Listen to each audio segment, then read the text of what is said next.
বিসমিল্লাহির রহমানির রহিম। প্রিয় শিক্ষার্থী বন্ধুরা, ইজি বাংলা এডুকেশনে তোমাদেরকে স্বাগতম। আলোচনায় আছি আমি মোল্লা মোহাম্মদ খায়রুল ইসলাম। ইজি বাংলা এডুকেশনের ধারাবাহিক আলোচনার আজকের পর্ব কবিতা। একাদশ দ্বাদশ শ্রেণীর জন্য সাহিত্য পাঠ বই থেকে অন্যতম গুরুত্বপূর্ণ একটি কবিতা তোমাদের জন্য আজকে উপস্থাপন করার জন্য বিষয় নির্ধারিত করেছি। সাহিত্য পাঠ বইয়ের অন্যতম গুরুত্বপূর্ণ একটি কবিতা হচ্ছে বিভীষণের প্রতি মেঘনাদ। তাহলে চলো শিক্ষার্থী বন্ধুরা, আজ আলোচনা করি বিভীষণের প্রতি মেঘনাদ কবিতার ব্যাখ্যা ও মূল ভাব।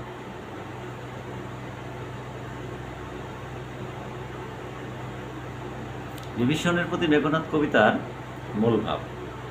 আমরা কবিতাটি জানার আগে যে এই কবিতাটির উৎস কোথায়, কোথা থেকে এই কবিতাটি আসলো, আর কবিতাটির মূল প্রতিপাদ্য বিষয়টা কি নির্ধারণ করা হয়েছে সেই সম্পর্কে একটু বিস্তারিত তোমাদেরকে জানাচ্ছি। বিভীষণের প্রতি মেঘনাদ কবিতার মূল ভাব। বিভীষণের প্রতি মেঘনাদ কবিতার এই অংশটি মাইকেল মধুসূদন দত্তের মেঘনাদ বধ কাব্য থেকে নেওয়া হয়েছে। এই অংশে মেঘনাদের প্রতি লক্ষণের অন্যায় যুদ্ধের প্রতিবিম্ব চিত্রণ করা হয়েছে। রাজা দশরথের 3 জন স্ত্রী ছিল। 3 জন স্ত্রী হচ্ছে কৌশলা, কৈকেয়ী ও সুমিত্রা। কৌশলার এক পুত্র রাম, কৈকেয়ীর এক পুত্র ভরত, সুমিত্রার 2 পুত্র লক্ষণ ও শত্রুঘ্ন। রাজা দশরথ একবার ভীষণ অসুস্থ হয়ে পড়েছিলেন। রানী কৈকেয়ী সেবা শুশ্রূষায় ভালো হয়ে উঠলেন। যার দরুন কৈকেয়ীর ইচ্ছা পূরণের অঙ্গীকার করেন। রামকে সিংহাসনে আরোহণকালে কৈকেয়ী তার ইচ্ছার কথা বলেন। অর্থাৎ রাজা দশরথ কৈকেয়ীর এই যে সেবা শুশ্রূষার বিনিময়ে তাকে কিছু দিতে চেয়েছিলেন, কিন্তু তিনি সেই সময় চাননি। তিনি বলেছিলেন যে আমার যখন প্রয়োজন হবে তখন চেয়ে নিব। তার সুযোগ হিসেবে যখন রামকে সিংহাসনের বসানোর জন্য রাজা দশরথ চিন্তা ভাবনা করে, তখন কৈকেয়ী তার ইচ্ছা রামকে বনবাসে দিতে হবে এবং সিংহাসনে বসবে তার পুত্র ভরত। অর্থাৎ রাজা দশরথের কাছে এটাই হচ্ছে তার চাওয়া ইচ্ছা, তার সেবা শুশ্রূষার বিনিময়ে। রাম বনবাসে চলে যায়। রামের সাথে সঙ্গী হলেন সীতা ও লক্ষণ। ওই সময়ে এ বনে ছিল রাক্ষস রাজ রাবণের বোন শূর্পণখা। শূর্পণখা রামকে বিয়ের প্রস্তাব দিলেন। হেনকালে লক্ষণ এসে শূর্পণখার নাক কেটে দেয়। শূর্পণখা রাবণকে নালিশ করলে রাবণ সীতাকে হরণ করে নিয়ে যায়। সীতাকে হরণ করার ফলে লঙ্কাপুরীতে যুদ্ধ ঘোষণা করেন। যুদ্ধে রাবণের ভাই কুম্ভকর্ণ এবং পুত্র বীরবাহু মারা গেলে যুদ্ধের সেনাপতির দায়িত্ব পদার্পণ করা হয় মেঘনাদের উপর। যুদ্ধের আগে মেঘনাদ নিকুম্বিলা যজ্ঞাগারে ইষ্ট দেবতার পুজো শুরু করেন। রাবণের ছোট ভাই বিভীষণের সহযোগিতায় লক্ষণ নিকুম্বিলা যজ্ঞাগারে প্রবেশ করেন। তন্মধ্যে লক্ষণ নিরস্ত্র মেঘনাদকে যুদ্ধের আহ্বান করেন। হঠাৎ মেঘনাদের চোখ পড়ে দরজার দিকে। তিনি দেখতে পান তার চাচা বিভীষণকে। তার আর বুঝতে বাকি রইল না যে বিভীষণের সহায়তায় লক্ষণ হাজার হাজার সৈনিকের চোখ ফাঁকি দিয়ে যজ্ঞাকারে প্রবেশ করেন। মেঘনাদ ও বিভীষণের মধ্যে যে প্রতিক্রিয়া দেখা দিয়েছে তা মূলত বিভীষণের প্রতি মেঘনাদ অংশে সংকলন করা হয়েছে। অর্থাৎ আমরা জানি যে মেঘনাদ বধ কাব্যটি কয়েকটি স্বর্গে বিভক্ত ছিল। এর মধ্যে একটা স্বর্গের নাম ছিল বধ। এই বধ নামক স্বর্গটি ছিল 6ষ্ঠ স্বর্গ। এই 6ষ্ঠ স্বর্গে আবার একটা অংশ ছিল যেখানে বিভীষণ এবং মেঘনাদের মধ্যে একটা কথোপকথন হয়েছিল, সেই কথোপকথনের অংশই এখানে এই কবিতায় মূল বিষয়বস্তু করা হয়েছে। চলো তাহলে শিক্ষার্থী বন্ধুরা, আজ বিভীষণের প্রতি মেঘনাদ কবিতাটি ব্যাখ্যা করি। বিভীষণের প্রতি মেঘনাদ কবিতার ব্যাখ্যা: এতক্ষণে অরিন্দম কহিলা বিষাদে, জানেন কেমনে আসি লক্ষণ পশিল রক্ষ করে। অরিন্দম মানে হলো যে অরিকে দমন করে, অরিকে দমন করে বা শত্রুকে দমন করে যেজন। এখানে মেঘনাদকে বোঝানো হয়েছে, অর্থাৎ অরিন্দম বলতে এখানে মেঘনাদকে বোঝানো হয়েছে।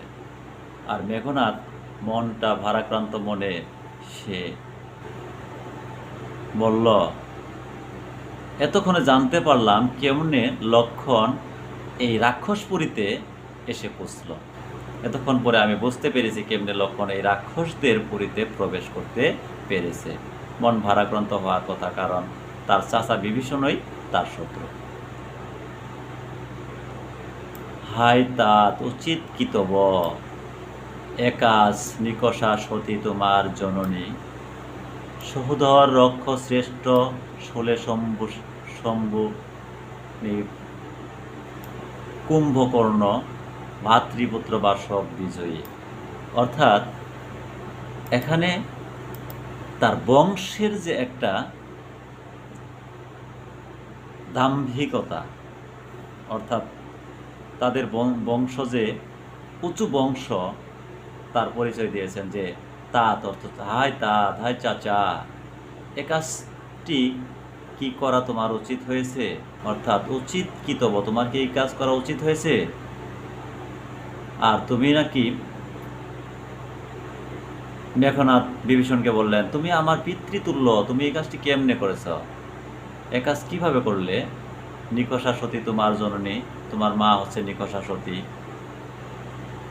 তোমার ভাই হচ্ছে রাক্ষসদের মধ্যে শ্রেষ্ঠ রাক্ষস রাজা, তোমার আরেক ভাই শিবতুল্য মহাদেবের মতো, এই যে শূলের শম্ভনী অর্থ হচ্ছে শিব সমতুল্য।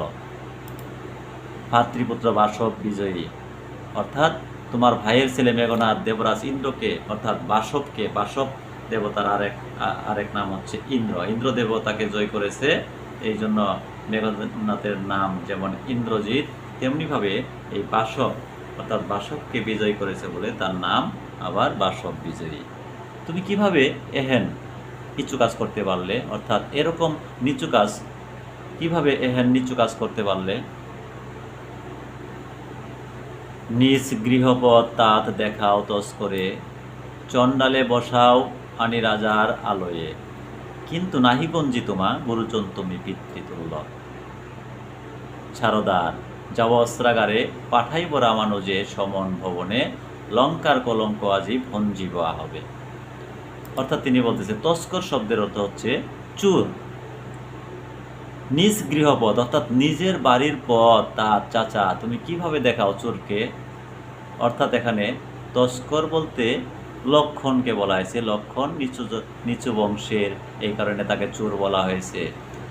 চণ্ডাল, চণ্ডালে বসাও আনি রাজার আলোয়ে, আলোয়ে অর্থ বাড়িতে, নিচু বংশের লোককে রাজার আসনে স্থান দিচ্ছ, কিন্তু নাহি গঞ্জি তোমায়, অর্থাৎ তোমাকে তাও আমি গঞ্জনা করে না, বিন্দু মাত্র ভৎসনা করি না, তুমি গুরুজন, অর্থাৎ তুমি আমার গুরুজন, তুমি আমার পিতৃতুল্য, দ্বার ছাড়ো, আমি অস্ত্রাগারে যাব। অর্থাৎ তাকে বলতেছে, আমি অস্ত্রাগারে যাব, যোদ্ধার সাজে ফিরে আসব, পাঠাইব রামানুজ, অর্থাৎ রামের ভাই, রামের ছোট ভাই রামানুজের সমন ভবনে, সমন মানে মৃত্যুপুরীতে পাঠাবো। লঙ্কার কলঙ্ক আজি ভঞ্জিব হবে, যুদ্ধে আজকে লঙ্কার কলঙ্ক দূর করব আজকে। উত্তরিলা বিভীষণ বৃথায়ে সাধনা, ধীমান, ধীমান অর্থ জ্ঞানী। বিভীষণ উত্তর দিল মেঘনাদকে, তোমার এই সাধনা বৃথা, ওহে জ্ঞানী, তোমার এই সাধনা বৃথা।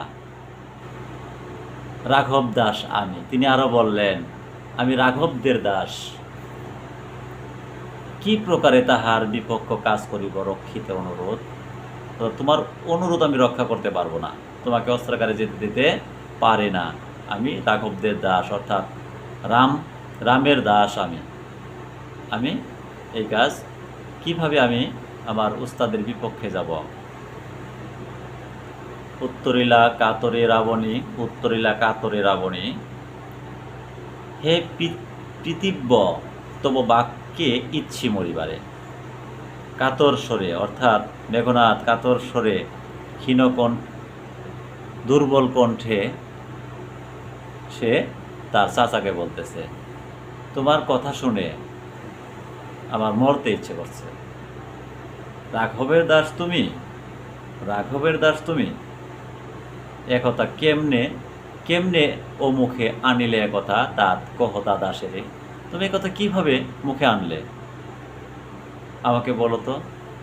স্থাবিলা বিধুরে বিধি স্থানুর ললাটে, পড়ি কি ভূতলে শশী যান গড়াগড়ি ধুলায়। হে রক্ষরথী ভুলিলে কেমনে, কে তুমি জনম তব কোন মহাকুলে। অর্থাৎ তুমি কিভাবে এই কথা তোমার মুখে আনলে? বিধি কি বিধাতা চাঁদকে নিশ্চল আকাশে স্থাপন করেছেন, সেই চাঁদ কি ভূমির উপরে পড়ে ধুলাই গড়াগড়ি খায়? কখনো দেখেছ? হে রক্ষকুলের বীর, তুমি কেমনে ভুলে গেছ তোমার জন্ম কোথায়? অর্থাৎ জনম তব কোন মহাকুলে, অর্থাৎ তোমার জন্ম কোথায়? দেবতাদের সহায়তায় এই যজ্ঞাগারে প্রবেশ করতে পেরেছে। যে রামের ভাই কিনা দেবতাদের সহায়তায় এই যজ্ঞাগারে প্রবেশ করতে পেরেছে এবং অস্ত্র ছাড়া যুদ্ধে প্রতিপক্ষকে আহ্বান করে। কেবা সে অধম রাম স্বচ্ছ সরোবরে, করে কেলি রাজহংস পঙ্কজ কাননে। যায় কি সে কভু প্রভু পঙ্কিল সরিলে, শৈবাল দলের ধাম নৃকেন্দ্র কেশরী। কবে হে বীর কেশরী সন্তাসে শ্রীগালে মিত্রভাবে। অর্থাৎ সে বলতেছে, কেবা সে অধম রাম, কে সে অধম রাম যার দাস রাক্ষসদের শ্রেষ্ঠ রাজা রাবণের ভাই। অর্থাৎ এমন একটা অধমের দাস হয়ে গেছে যেটা শ্রেষ্ঠ রাক্ষস বংশে রাক্ষসদের শ্রেষ্ঠ রাজার ভাই বিভীষণ। মেঘনাথের মতে পরিষ্কার পুকুরে যেখানে পদ্মফুল ফুটে, পঙ্কজ কাননে যেখানে পদ্মফুল ফুটে, স্বচ্ছ সরোবরে পরিষ্কার পুকুরে যেখানে রাজহংস খেলা করে। যায় কি সে কভু প্রভু পঙ্কিল সলিলে, রাজহংস কখনোই কাদাযুক্ত পানিতে বা শৈবালে পরিপূর্ণ জলে যায় না, সেখানে খেলা করে না। মৃগেন্দ্র কেশরী সিংহ কি কখনোই, মৃগেন্দ্র কেশরী কবে হে বীর কেশরী পাশে শ্রীগালে মিত্রভাবে। সিংহ কি কখনোই শেয়ালকে বন্ধু ভাবে? পশুরা পর্যন্ত তাদের জাত চেনে, তুমি কেন এই ক্ষুদ্র রামের জন্য নিজের বংশের সাথে শত্রুতা করছ? অজ্ঞদাস বিজ্ঞতম তুমি, অবিদিত নহে কিছু তোমার চরণে। ক্ষুদ্রমতি নরসুর লক্ষণ নহিলে, অস্ত্রহীন যুদ্ধে কি সে সম্বুধে সংগ্রামে। কহ মহারথী একই মহারথী প্রথা, নাহি শিশু লঙ্কাপুরে শুনি না হাসিবে একথা। ছাড়হ পথ আসিব ফিরিয়া এখনই, দেখিব আজি কোন দেব বলে বিমুখে সমরে মোরে সুমিত্রী কুমতি। অর্থাৎ অজ্ঞ দাস, তুমি নির্বোধ দাস একজন, তুমি জ্ঞানী। আবার বলছে তুমি জ্ঞানী। মেঘনাথ নিজেকে মূর্খ বলে, অর্থাৎ অজ্ঞ দাস, বিজ্ঞত তুমি। অর্থাৎ মেঘনাথ নিজেকে মূর্খ বলে সম্বোধন করেছেন এবং বিভীষণকে বিজ্ঞ বলেছেন।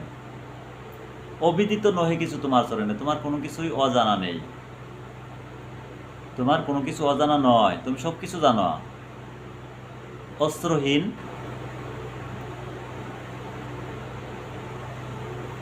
লক্ষণ নির্বোধ না হইলে কেমন অস্ত্র ছাড়া যুদ্ধের আহ্বান করে? হে মহাবীর, অস্ত্রহীন যুদ্ধের আহ্বান করা এটা কি যুদ্ধের শ্রেষ্ঠ প্রথা, বীরদের আচরণ প্রথা? বয়োজ্যেষ্ঠ লোকের কথা বাদ দাও, লঙ্কায় এমন কোনো শিশু নেই যে, অর্থাৎ বয়োজ্যেষ্ঠ অর্থাৎ বয়স্ক যারা আছে, যারা বোঝে, তাদের কথা বাদ দাও। একটা শিশু পর্যন্ত তোমার এই কথা শুনে না হেসে থাকতে পারবে? বিনা অস্ত্রে যুদ্ধের কথা শুনলে হাসবে না? পথ ছাড়ো, আমি এখনই যুদ্ধের শয্যায় ফিরে আসব। আজ আমি দেখব কোন দেবতার বলে লক্ষণকে রক্ষা করে। দেবদৈত্য নররণে স্বচক্ষে দেখেছ, রক্ষশ্রেষ্ঠ পদাক্রম দাসের। কি দেখি ডরিবে এ দাস হেন দুর্বল মানবে, নিঘম্পিলা যজ্ঞাগারে প্রগলভে পশিল, দম্ভি আজ্ঞা কর দাসে শাস্তি নরাদমে। দেবতা দৈত্য মানুষদের সাথে যুদ্ধের সময় তুমি নিজের চোখে দেখেছ। আমার বীরত্ব সম্পর্কে তুমি অবগত, তুমি জানো, অর্থাৎ তুমি জানো আমার বীরত্ব সম্পর্কে। তাহলে কি দেখে আমি এই ক্ষুদ্র মানুষকে ভয় পাব? ডরিবে এ দাস হেন দুর্বল মানবে, কিভাবে এই দুর্বল মানুষকে, ক্ষুদ্র মানুষকে ভয় পাব? লক্ষণ তো আমার সামনে নিতান্তই দুর্বল। নিগমবিলা যজ্ঞকারে লক্ষণ যে নির্ভীক চিত্তে দাম্ভিকতার সহিত প্রবেশ করেছে, আমাকে আদেশ করো, আমি তাকে এখনই শাস্তি দিব।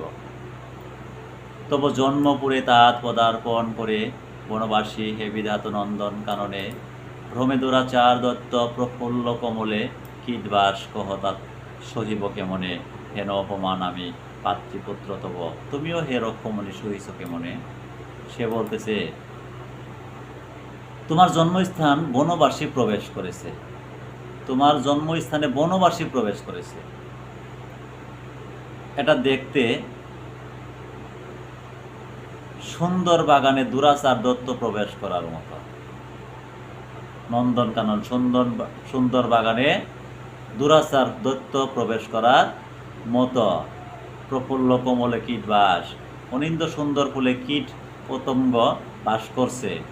ফুলরূপী জন্মভূমিতে লক্ষণের মতো পোকা বাস করছে। হে চাচা, আমাকে বলো, আমি তোমার ভাইয়ের ছেলে হয়েও এহেন অপমান কেমনে সহ্য করব? তুমি রক্ষ বংশের শ্রেষ্ঠ হয়েও সেটা কেমনে সহ্য করছ? তুমিও হে রক্ষমণি সহিছ কেমনে, তুমি কিভাবে সহ্য করছ? মহামন্ত্র বলে যথা শিরফণি, মলিন বদন লাজে উত্তরিলা রথি, রাবণ অনুস লক্ষ্মী, রাবণ আত্মজে, নহিদোষী আমি বৎস বিতা ভৎসনা মোরে, তুমি নিজ কর্মদোষে হায় মজাইলা, এখন লঙ্কা রাজা মজিলা আপনি। এখন আবার বিভীষণ বলতেছে, মন্ত্রের বলে যেমন সাপ তার মাথা নিচু করে, তেমনই ফণি নিচু করে লজ্জিতভাবে বিষণ্ণ মুখে মেঘনাথকে লক্ষ্য করে বিভীষণ বলেন, আমার কোনো দোষ নেই, আমাকে শুধু শুধু ভৎসনা করছ, অর্থাৎ নহিদোষী আমি, আমার কোনো দোষ নেই। বৎস মোরে, তুমি আমাকে এমনি ভর্সনা করছো, শুধু শুধু ভর্সনা করছো। রাবণের নিজের কর্মদোষে এই শাস্তি পাচ্ছে এবং সবাই কষ্ট পাচ্ছে। রাবণ যদি সীতাকে হরণ না করতো তাহলে স্বর্ণলোকে এভাবে শত্রু প্রবেশ করতো? আপন দোষে, অর্থাৎ এখানে নিজ কর্মদোষে হাই মজা এলায় কোন লঙ্কা রাজা মজিলা আপনি। সে নিজে যেমন এই কর্মদোষ ভোগ করতেছে, তেমনিভাবে এই লঙ্কাপুরীর সবাইকে সে কর্মভোগ করতে হচ্ছে। বিরত সতত পাপে দেবকুল এবে, পাপ পূর্ণ লঙ্কাপুরী প্রলয়ে যে মতি, বসুধা ডুবিছে লঙ্কা একাল সলিলে, রাঘবের পদাশ্রয়ে রক্ষার্থে আশ্রয়ী, তেই আমি পরদোষে কে চাহে মজিতে। অর্থাৎ বিভীষণ বলতেছে, দেবতারা সর্বদা পাপ থেকে বিরত থাকে। বিরত সতত পাপে দেবকুল, দেবতারা সবসময় পাপ থেকে বিরত থাকে। এবে পাপ পূর্ণ লঙ্কাপুরী এখন পাপে ডুবে গেছে। প্রলয়ে যেমতি বসুধা ডুবিছে লঙ্কায় কাল সলিলে, বন্যায় যেমন পৃথিবী ডুবে যায়, তেমনি এই লঙ্কা পাপে ডুবে গেছে। রাঘবের পদাশ্রয়ে রক্ষার্থে আশ্রয়ী, তেই আমি পরদোষী কে চাহে মজিতে। লঙ্কা পাপে ডুবে যাওয়ায় আমি রামের পায়ের তলায় আশ্রয় নিয়েছি, আমি অন্যের দোষের শাস্তি ভোগ করতে চাই না। রসিলা বাসব ত্রাস গম্ভীরে যেমতি, নিশীতে অম্বরে মন্ত্রে জিমুতেন্দ্র কপি, কহিলা বীরেন্দ্র বলি ধর্মপথগামী, হে রাক্ষস রাজানোস বিখ্যাত জগতে তুমি কোন ধর্মমতে কহ দাসে শুনি, জ্ঞেতিত্ব ভাতৃত্ব জাতি এ সকলই দিলা জলাঞ্জলি। অর্থাৎ সে বলতেছে রাগান্বিত হয়ে আর কি একটু, রসিলা বাসব ত্রাস বলতে এখানে মেঘনাথকে বোঝানো হয়েছে। বিভীষণের কথা শুনে মেঘনাথ খেপে গেছে, খেপে যায় বলতেছে, যেমন করে রাতের বেলা আকাশে মেঘ গর্জন করে তেমন ভাবে হুঙ্কার দিয়ে মেঘনাথ বলেন, তুমি তো পাপ পুণ্যের কথা বলছ, ধর্মপদগামী হে রাখানো, তুমি তো পাপ পুণ্যের কথা বলছ, তুমি এই জগতে বিখ্যাত, বিখ্যাত জগতে তুমি এই জগতে বিখ্যাত। তাহলে বলো তো দেখি কোন ধর্মমতে কহ দাসে শুনি জ্ঞেতিত্ব অর্থাৎ নিজ জাতি নিজ ভাই এই সব কিছু জলাঞ্জলি দিলে এটা আবার কেমন ধর্ম হয়, অর্থাৎ তার কথা হচ্ছে এটা কেমন ধর্ম হয়, তুমি তো পাপ পুণ্যের কথা বলতো, তাহলে বলো কোন ধর্মমতে জ্ঞেতিত্বের বন্ধন, আত্মীয়তার বন্ধন, জাতিগত বন্ধন জলাঞ্জলি দিলা, এটা কোন ধরনের পুণ্যের কাজ? শাস্ত্রে বলে, গুণবান যদি পরজন, গুণহীন স্বজন তথাপি নির্গুণ স্বজন শ্রেয় পর পর সদা। এ শিক্ষা হে রক্ষবর কোথায় শিখিলে, কিন্তু বৃথা গঞ্জিত মা। হেন সহবাসে হে পৃথিব্য বর্বরতা কেন না শিখিবে, অতি যার নিজ সহ নিজ সে দুর্মতি। লক্ষণ বলতেছে, শাস্ত্র বলে গুণবান পরজনের চেয়ে গুণহীন স্বজন। স্বজন যদি গুণহীন হয় তাও হাজার গুণে ভালো, কার থেকে? পরের থেকে ভালো। পরজন সবসময় পরই থাকে, পর তো পরই থাকে, পর পর সদা, পর সবসময় পরই থাকে। এ শিক্ষা হে রক্ষবর, এমন শিক্ষা হে রক্ষবর কোথায় শিখলে, তুমি কোথায় থেকে শিখলে? কিন্তু আমি তোমাকে এমনি এমনি ভৎসনা করছি, বৃথায় দৌড় দিচ্ছি তোমাকে, হেন সহবাসে পিতব্য। কারণ আমি তোমাকে তিরস্কার করব না, কারণ তুমি নিচু প্রকৃতির মানুষের সাথে মিশে এই হেন বর্বরতা শিখে ফেলেছ। হে পৃথিবীর বর্বরতা কেন না শিখিবে, প্রতি যার নিজ সহ নিজ সে দুর্মতি। তুমি নিজ প্রকৃতির মানুষের সাথে মিশে এই হেন বর্বরতা শিখে ফেলেছ। প্রিয় শিক্ষার্থী বন্ধুরা, আশা করি বুঝতে পারছ আজকের কবিতাটি খুব সুন্দরভাবে তোমাদেরকে ব্যাখ্যা করে বোঝানোর চেষ্টা করেছি। অবশ্যই যদি ভালো লাগে আর পরবর্তী ক্লাসগুলো দেখার চেষ্টা করবে, এবং সেই সাথে আমার যে চ্যানেলটি ইজি বাংলা এডুকেশন চ্যানেলটি সবাই সাবস্ক্রাইব করবে, সাবস্ক্রাইব করে সবাই আমাকে সাপোর্ট করবে এবং আমার পাশে থেকে সহযোগিতা করবে। আজ এই পর্যন্তই। আসসালামু আলাইকুম, আল্লাহ হাফেজ। সবাই ভালো থাকবে, সবার দীর্ঘ এবং সুস্থতা কামনা করে আজ এই পর্যন্ত শেষ করছি। আল্লাহ হাফেজ, আসসালামু আলাইকুম।